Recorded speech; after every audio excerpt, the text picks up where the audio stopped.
Joignez-vous à la discussion. Appelez ou textez le 187 Cube Radio. 1877-827-2346. Actualité. Le jeune chef syndical qu'on vient d'interviewer, là, la force ouvrière, l'impérialisme américain, c'est juste, il n'a pas levé son bras comme ça, nous vaincrons. C'est un discours, on dirait, qui date des années 70, mais c'est vrai que face à des entreprises comme ça, à un moment donné, il faut que tu mettes ton pied à terre en disant, je m'excuse, mais il y a des lois du travail. Là. Ça va être la solidarité, la solidarité qui va pouvoir vaincre les géants du web. Richard, pas grand-chose d'autre. Alors, 25 ans pour le violeur Tinder. Hey, ça, quelle histoire et surtout, quelle sentence pour Samuel Modry. Samuel Modry, c'est ce jeune homme qu'on voit à l'écran pour ceux qui nous suivent en visuel. Jeune homme de 29 ans qui a été surnommé le violeur de Tinder. Pourquoi? Mais parce qu'il avait un modus operandi absolument dégueulasse. Il rencontrait des femmes sur des applications de rencontres, que ce soit Tinder, mais aussi Badoo, Jalf aussi. S'arrangeait pour les inviter chez lui ou s'inviter chez elle, dans la plupart des cas. Et là, les droguait au benzodiazépines. Et là, pendant qu'elles étaient inconscientes, non seulement les filmait, mais les violait pendant ce temps-là. Et là, ben, on parle d'au moins 13 victimes. Au moins, parce qu'il y en a là-dedans des femmes qui ne savaient même pas qu'ils avaient été violées avant de se faire contacter par les enquêteurs. Il y en a qu'on n'a pas été capable de retrouver non plus. Donc, ça pourrait être un nombre de victimes encore plus grand. Et là, 25 ans de prison. Peine record de 25 ans de pénitencier pour Samuel Modry, en plus d'avoir une étiquette de délinquant contrôlé pour au moins 10 ans, parce qu'on dit que c'est un désaxé, un sadique sexuel, qui est en plus un voyeur et qui semble avoir un risque élevé de récidive. Donc, on a décidé de le mettre délinquant contrôlé pour au moins 10 ans. C'est quelque chose qui peut être renouvelé là, tous les 10 ans comme ça. Mais 25 ans minimum de pénitencier. Faut dire que le juge Pierre Duprat, dans cette cause-là, s'est rangé donc du côté de la couronne, parce que du côté de la défense, on demandait 15 ans de prison. On va aller pour 25. Donc, on se comprend, le 25 ans, habituellement, c'est ce qu'on donne pour meurtre premier. C'est une peine immense, mais qui reflète quand même l'intolérance qu'on a maintenant en société pour des crimes comme ceux-là. Écoute, comme quoi c'est pas marqué dans ta face que t'es un agresseur. Hein? Tu regardes ce gars-là, il a l'air d'un gars bien ordinaire, puis ça, puis là, t'apprends qu'il a fait tous ces crimes-là. Regarde ça à droite, la photo, là. Tu peux quasiment y faire confiance. Ce gars-là, il a l'air d'un bon petit gars, puis tu te dis, aïe, aïe.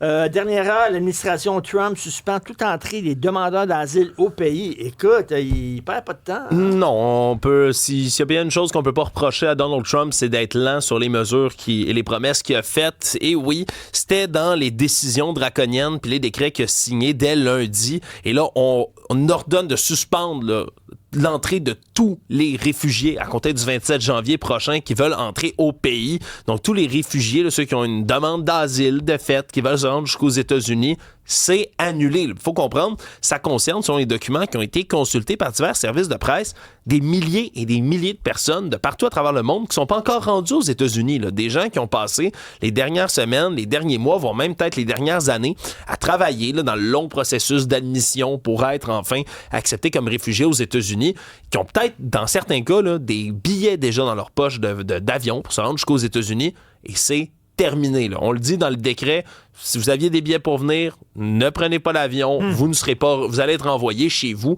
Donc, dans toutes les mesures anti-immigration qui sont prises là, par le nouveau président des États-Unis, il y a celle-là.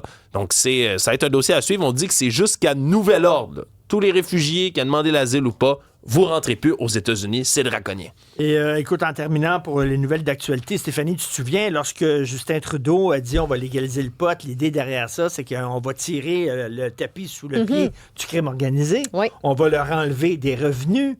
Maintenant, si tu veux fumer du pot, ben, ça va être légal. Les autres, ils pourront plus en vendre.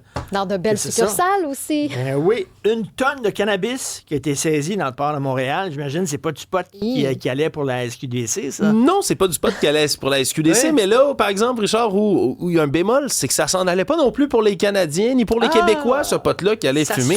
Ça sortait d'ici, ça s'en allait jusqu'en Afrique, dans un conteneur où il y avait des morceaux, des pièces d'auto. Ben, on a retrouvé aussi 59 grands sacs de sport qui étaient remplis à ras-bord de 3113 paquets scellés de cannabis. Quand je dis 1 tonne de cannabis, c'est pas une figure de style, là. C'est au-dessus d'une véritable tonne, soit 1384,5 kg de cannabis qui était dans ces sacs-là. Avant, tu donnais en cadeau aux étrangers du sirop d'érable du Québec pour leur rappeler le bon.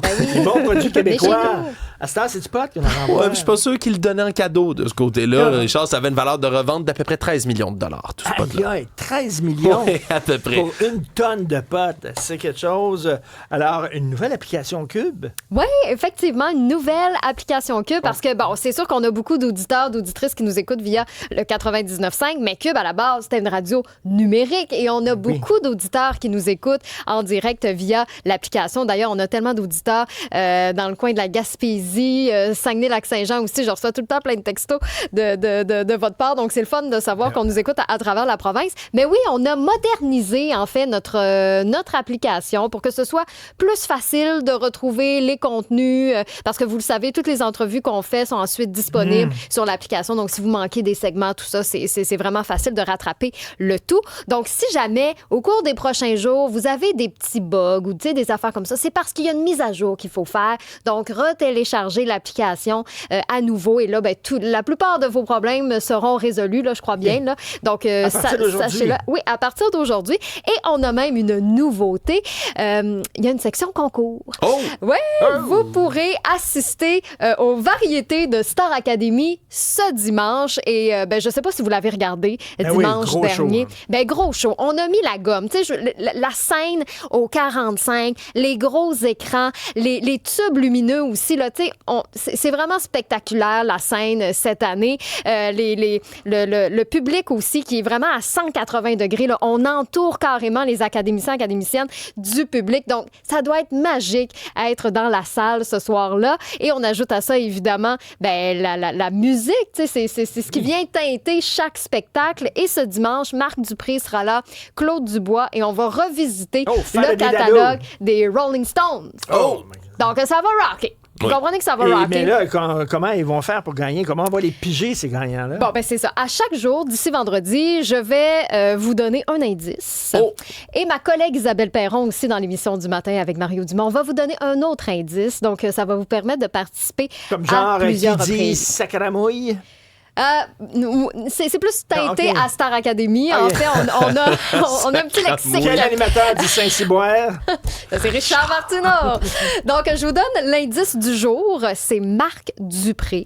Donc là, vous allez sur la nouvelle application de Cube. Dans l'onglet Plus, vous avez maintenant le bouton concours. Vous cliquez là-dessus et vous pourrez aller vous inscrire, donner l'indice du jour qui est, je le répète, Marc Dupré. Et vendredi, dans l'émission, Richard, on annoncera la personne gagnante qui ira aux variétés de Star Academy dimanche dans quelques jours. Là. Donc, évidemment, soyez dans les alentours, idéalement, de Montréal, parce que vous le savez, non, tu peux pas participer. Gagner, moi, non? Malheureusement. Pas les employés de Cube. Non, pas les employés de Cube, plate. Alexandre.